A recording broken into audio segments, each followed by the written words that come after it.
사실 오늘 이야기할 말들이 좋은 이야기가 별로 없습니다. 그림에서 나오는 것처럼 견뎌야 된다 정도일 것 같은데요. 그럼에도 불구하고 지나치게 위기팔이하지 않고 최대한 객관적이고 중립적으로 이야기해 보도록 하겠습니다. 그럼 시작해 볼까요? 이번 주에 있을 일들 정리를 해보도록 하겠습니다. 주말 동안에 잭슨홀 미팅이 있었고 파월이 긴축 의지를 재확인하면서 시장이 크게 하락했다라는 것은 주말 동안 전해드렸고요. 이번 주는 월말 월초기 때문에 중요한 경제 지표들이 많이 발표됩니다. 가장 대표적인 것이 목요일날 발표되는 ISM 제조업지수, 그리고 금요일에 발표되는 미국의 고용지표는 미국의 대표적인 경제지표라고 할 수 있기 때문에 이 지표에 대한 해석이 중요할 것 같고요. 그리고 화요일에 있을 졸트, 이것도 이제 고용지표인데 최근에 주목받고 있는 지표이기 때문에 이 지표도 주목해서 보셔야 될 것 같습니다. 연준 의원들의 발언들도 이어지는데 브레이너드 부의장의 연설 정도 체크를 해놨고요.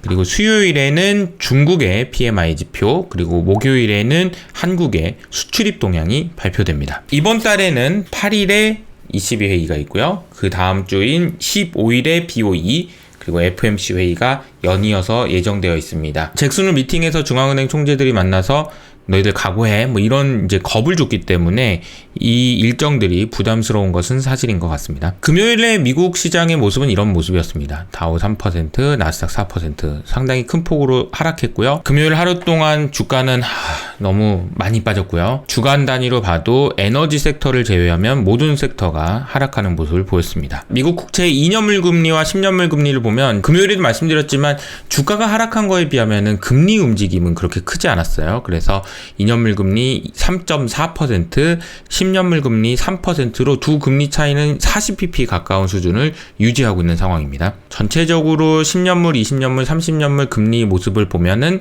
8월 이후로 계속 상승하고 있다는 것을 확인할 수 있는데요. 특히나 10년물 금리에 비해서 20년물과 30년물의 금리가 전고점 돌파를 앞두고 있다는 점도 체크해 보셔야 될 것 같고요. 자, 오늘 말씀드릴 거는 크게 세 가지입니다. 첫 번째, 잭슨홀에 대해서 다시 한번 점검해 보고요. 그리고 QT에 대한 이야기, 그리고 유럽에 대한 이야기 세 가지로 정리하겠습니다. 먼저 잭슨홀 미팅에 대해서는 너무나도 짧았던 연설이었기 때문에 인상적이었다라고 말씀을 드렸고요. 마음대로 해석하지 말고 8분 동안 짧게 얘기했으니까 오해하지 마라고 이야기하면서 아주 매파적인 모습을 보였다라고 했었죠. 자료를 찾아보니까 실제로 과거에 잭슨홀 미팅에서 연준 의장들이 연설할 때 몇 개의 워딩을 가지고 했는지를 세보신 분이 있더라고요.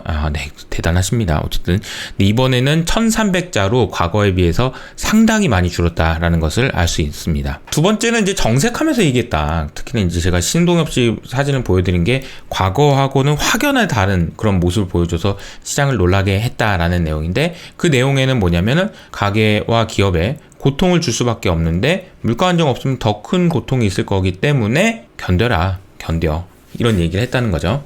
그래서 이게 사실 이런 짤들은 제가 좋아하는 짤은 아니지만 이런 짤들이 돌아다니고 주가 이렇게 많이 빠졌는데 어쩔 수 없다, 이런 표정들을 짓고 있는 정치인과 연준 의장의 모습입니다. 실제로 금요일 시장 급락 때문에 보유 주식 가치가 하락한 걸 보니까 일론 머스크 같은 경우는 5조 원, 그리고 제프 베조스 같은 경우는 7조 원 가까운 재산이 날아갔다, 이런 이야기가 나오고 있네요. 세 번째는 1970년대하고 비교하면서 스탑 앤 고 전략보다는 스탑 앤 홀드, 즉 금리를 높은 수준으로 상당 기간 유지하겠다라는 의지를 표명했다라는 것이 특징이었다고 말씀드리면서 폴 볼커 이야기를 했는데요. 자세히 따져보면 사실 여러 가지 잭슨홀에서 나왔던 용어들 중에서 우리가 다시 한번 기억해 봐야 되는 이야기가 이건 것 같아요. Keep at it 이라는 단어인데 견뎌라, 이런 식으로 해석할 수 있을 것 같습니다. Keep at it, 이 표현을 파월이 했던 것은 아마 폴 볼커 의장의 자서전에 해당되는 Keeping at It이라는 이 책의 문구를 따온 것이 아니냐라는 이야기가 있는데요. 실제로 보면은 이 폴 볼커, 키가 컸던, 그리고 금리를 굉장히 많이 올리면서 인플레이션을 잡아냈던 이분 같은 경우에는 플라잉 PC를 좋아했대요. 낚시를 좋아하셨나 봐요. 그래서 이 책에 나온 사진인데요. 이게 뭐라고 표현되냐면, 만약에 네가 견디면 결국은 큰 걸 잡을 수 있다.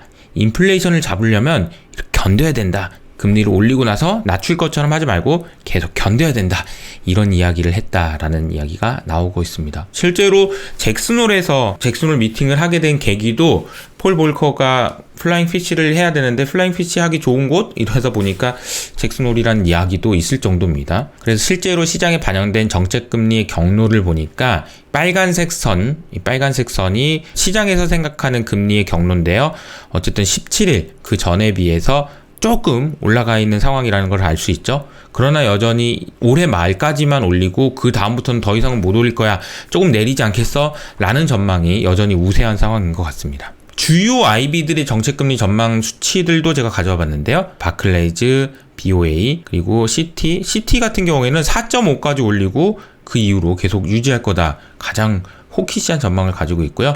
HSBC도 4%까지 내년 초에 올리고 유지한다. 도이치뱅크 같은 경우는 4.25% 올릴 거다. 이렇게 보고 있네요. 골드만삭스 같은 경우는 3.5%를 전망으로 하고 있습니다. 9월 FOMC 금리 인상 확률은 75bp 인상 가능성을 61%로 놓은 상황입니다. 이창용 총재님도 잭슨홀에 가셨고 연설을 하셨는데요. 이 짤들이 돌면서 여러 가지 이야기들이 나오고 있는데 지난주에 있었던 금통위에서 총재님께서 연말 이후로는 금리를 올리지 않을 거라고 예상한 투자자가 있다면 자기 책임하에 손실을 보든지 이익을 보셔야 할 거다.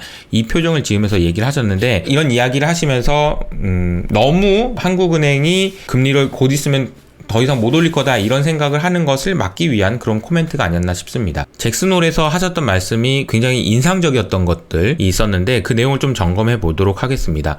우선은 인플레이션 잡을 때까지 긴축 정책 지속할 거다라는 말을 하셨는데 이 문구 한번 읽어보실래요? 한은의 통화 정책은 한국 정부로부터는 독립했지만 연준의 통화 정책으로부터는 완전히 독립한 것은 아니다. 자, 이 표현을 한은 총재님께서 하셨다는 게 상당히 의미가 깊은 것 같아요. 한국 경제에서 단독으로 인터뷰한 내용이 있는데 이 내용이 너무 좋은 내용들이 많아서 이 내용을 자세하게 소개해드리도록 하겠습니다. 우선 제롬 파월 의장의 잭슨홀 미팅 매파적이었다는 평가가 많은데 어떻게 생각하십니까? 라고 이야기하니까 총재님께서 이렇게 얘기하셨습니다. 내 생각과는 크게 다르지 않다.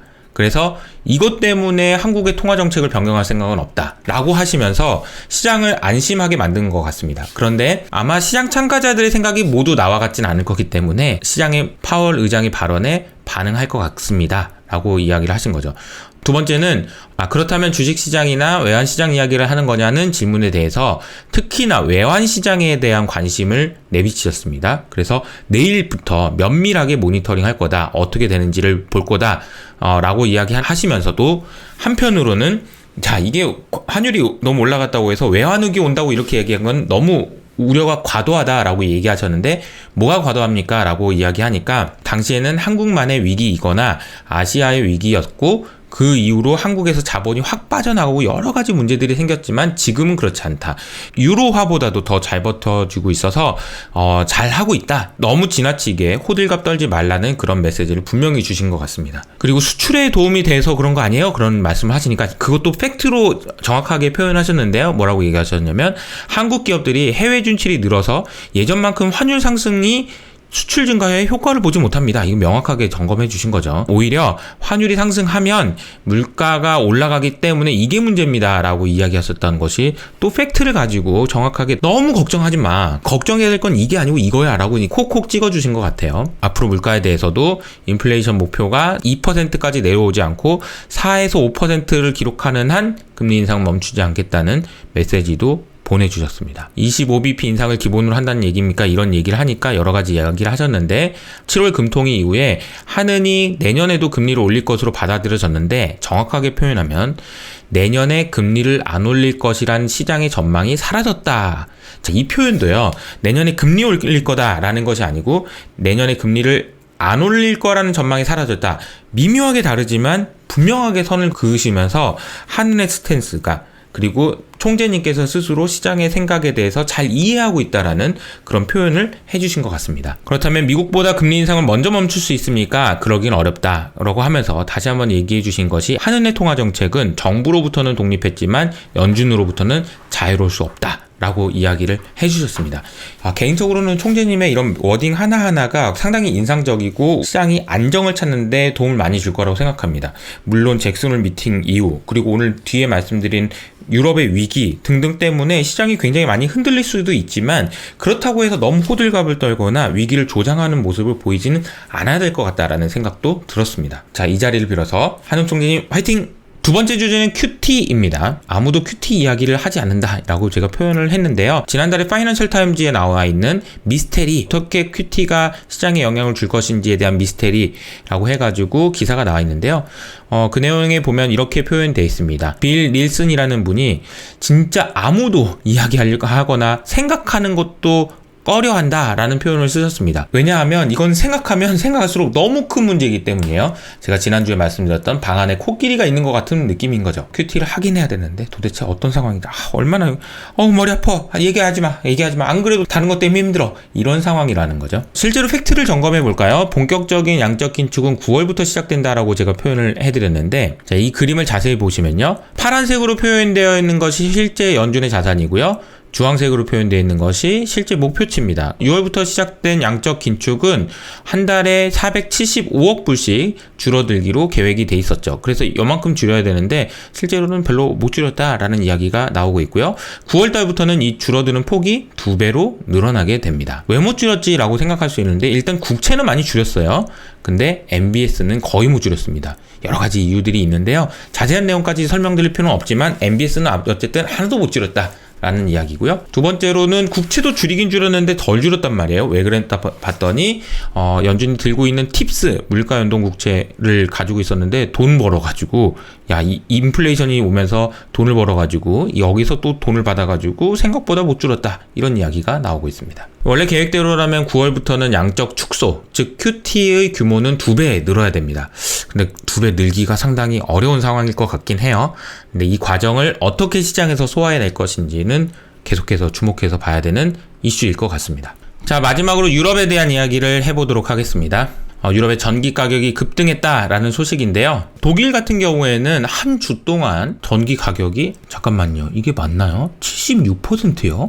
프랑스 56%요? 너무나도 많이 올랐기 때문에 유럽 에너지 장관이 긴급 회의를 결정했다라는 이야기가 나오고 있고요. 독일과 프랑스 등에서는 석탄 화력 발전을 위해서 석탄 화력 발전소를 빨리 더 재가동해야 되겠다라는 이야기도 나오고 있습니다. 독일 재무부 장관이 엄중한 경고의 메시지를 보냈는데 거대한 충격이 있을 거다라고 이야기를 했고요. 인플레이션은 전력 위기로 인해서 점점 더 커질 수밖에 없다라고 이야기했습니다. 얼마나 올랐길래 그래 라는 생각을 하실 수도 있는데 그림을 보시면 이게 지금 8월 달부터거든요. 지난주에 여기서 여기까지 오른 거라고 보시면 되겠습니다. 한 주 동안에 정말 많은 일이 있었군요. 그러다 보니까 유럽연합에서 긴급회의를 소집하겠다라는 이야기도 지금 나오고 있는 상황입니다. UBS에서는 유로존은 이미 경기 침체에 들어갔다라고 선언을 했습니다. 당연히 가장 큰 이유는 에너지 가격 급등 때문이라고 보고 있고요. 3분기, 4분기 앞으로도 당분간 역성장을 할 수밖에 없다라는 이야기가 나오고 있습니다. 이 문제가 해결되기가 쉽지가 않겠다라는 생각이 드는 몇 가지 이유를 좀 더 설명드리겠는데요. 영국 같은 경우에는 여름에는 천연가스를 그래도 수출을 했더라고요. 그림에 보시면 파란색 선인데요. 영국에서 유럽으로 천연가스 수출을 꽤 많이 했습니다. 근데 영국에서 이제 겨울 대비해서 수출 안 한다라는 이야기가 나오고 있습니다. 그리고 또 한 가지 문제는 미국의 프리포트라는 곳에서 불이 났었잖아요. 그래서 이제 좀 더 이 문제들이 심각해졌었는데 불난 것이 원래 10월부터는 재개될 거라고 봤는데 11월로 연장된 것 같습니다. 그리고 완전히 생산하고 재개되는 데까지는 내년 3월이 되어야 가능하다. 오히려 지금 빨리 해도 모자랄 판국에 완전 재개까지 시간이 더 걸린다라는 소식이 들리니까 문제가 해결되기가 상당히 어렵겠구나라는 생각을 하게 되는 거죠. 게다가 바이든 정부에서는 수출을 늘리지 말고 재고를 쌓으라는 이야기를 하고 있는데요. 이게 무슨 얘기냐면요. 미국에서 유럽을 포함한 다른 지역으로 석유 제품이 수출되는 것이 그림에서 보시는 것처럼 역대 최대치까지 올라가 있습니다. 그런데 사실 미국 입장에서도 에너지 안보를 감안하면은 재고를 충분히 쌓아놓는 것이 미국의 국익에 유리하다라고 판단한 거죠. 그래서 바이든이 수출하지 말고 재고를 쌓아라 라고 이야기를 하면서 엑슨모빌과 쉐브론 등 미국의 정유사한테 서한을 보냈다고 합니다. 단기적으로 원유 재고를 늘려야 하니 수출을 자제해줘라. 재고 늘지 않으면 긴급 조치가 필요하다. 현재 상황을 정리하면 겨울에 쓸 에너지, 전력을 확보해야 되는데 가격은 너무 올라갔는데 여기저기서 서로 자국의 재고를 쌓아놓기 위해서 노력을 하고 있다라는 소식이 전해지니까 에너지가 없는 나라 입장에서는 굉장히 어려움을 겪을 수밖에 없고, 사실 이거는 우리나라도 예외가 아니라는 점을 기억하셔야 될 것 같아요. 이 와중에 가장 기분 나쁜 소식도 있는데요. 이 시국에 천연가스를 태우고 있다라는 이야기가 나옵니다. 러시아에서 웬일입니까? 이 그림 보이시는 것처럼 천연가스를 태우고 있다. Soaring energy prices. The satellite images of a Russian energy facility near the border with Finland have caused alarm. They show the Portovaya installation and you can see the size of the flare from above. The image has been colorized to highlight the flames. One estimate suggests as much as $10 million worth of gas is being burned every day. 인도에서도 밀가루 수출을 제한한다라는 얘기가 나옵니다. 지난달에는 밀가루를 수출하기 전에 정부한테 허가를 받으라고 얘기했는데 이번에는 아예 수출을 금지하는 일까지 벌어지고 있습니다. 주요 단신을 빠르게 정리하도록 하겠습니다. 중국 인민은행에서는 예상보다 위안화가 높은 것으로 고시하고 있다라는 소식인데요. 자세히 보시면 달러 가치 대비 아주 큰 폭은 아니지만 0.07% 상승한 걸로, 위안화 절상한 것으로 책정했는데, 이유는 뭐냐면 최근 제로 코로나 정책이나 부동산 산업 약화로 위안화가 약세를 보이니까 위안화 약세에 가는 걸 막기 위한 조치인 것 같다.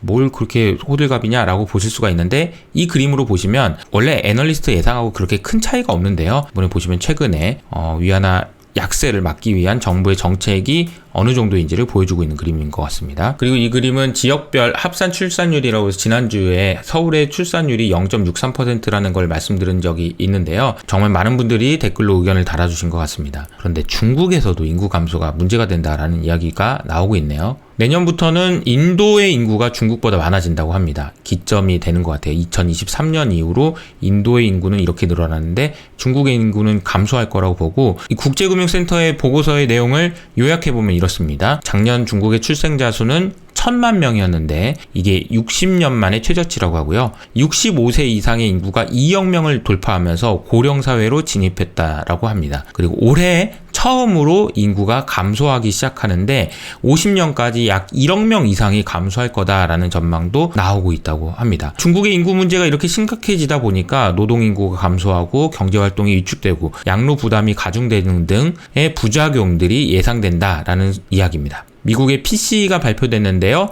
생각보다는 양호한 숫자가 발표됐지만 잭슨홀 때문에 시장에 큰 영향을 주지는 못했습니다. 일본의 근원 소비자 물가도 발표됐는데요. 30년 만에 최고치가 나왔지만 구라더 총재 같은 경우는 잭슨홀에서 유일하게 우리는 계속 완화해야 된다라고 이야기하신 것 같습니다. 바이든 정부의 학자금 대출에 관련된 비판의 목소리가 커지고 있습니다. 인당 약 2,700만 원의 학자금 대출 탕감이 결정됐는데 인플레이션을 부추길 수 있다는 비판의 목소리가 커지고 있는 상황이라고 합니다. 캘리포니아에서는 내연기관차 판매를 금지한다고 합니다. 와, 그래서 2035년부터는 아예 내연기관 신차를 판매를 못하게 만들고, 현재 12% 수준인 전기차와 수소차의 신차 비중은 100%까지 늘리겠다는 목표를 발표했습니다. 다급해진 중국에서는 195조 원 규모의 경기 부양책을 발표했습니다. 총 19개 항목이고요. 특히나 중국 경제 성장률을 올리기에 지난 6월에 언급한 위안화 3천억 위안 규모의 인프라 투자 이외에 국책은행 인프라 자금 등 여러 가지 부동산을 포함해서 제로 코로나 때문에 취약해진 경제를 부양하기 위한 조치들이 나오고 있는 상황입니다. 프랑스에서는 개인 비행기 규제를 검토하고 있다라는 소식도 들리네요. 기후위기 대응을 위해서 개인 비행기라도 쓰지 마라, 이런 얘기가 나오네요. 일본에서는 국방비 지출을 크게 올릴 거라는 이야기가 나옵니다. 그래서 일본의 국방비 지출이 5년에 걸쳐서 2배 정도 증가할 거다. 올해는 53조 원 규모인데 이게 2배 정도 늘어날 거라는 거죠. 만약에 일본이 국방비 지출을 계획대로 늘린다면 미국과 중국에 이어서 국방비 지출은 3위가 될 거라고 합니다. 처음에 이야기했던 것처럼 오늘 드린 말씀은 대부분 좋은 이야기는 없는 것 같습니다. 그래서 아마 투자하시는 분들 입장에서는 월요일 아침에 좀 걱정되실 것 같아요. 그럼에도 불구하고 우리의 생존 투자는 계속되어야 한다라는 것을 강조드리면서 오늘은 여기서 인사드리도록 하겠습니다. 지금까지 이효석 아카데미였습니다. 감사합니다.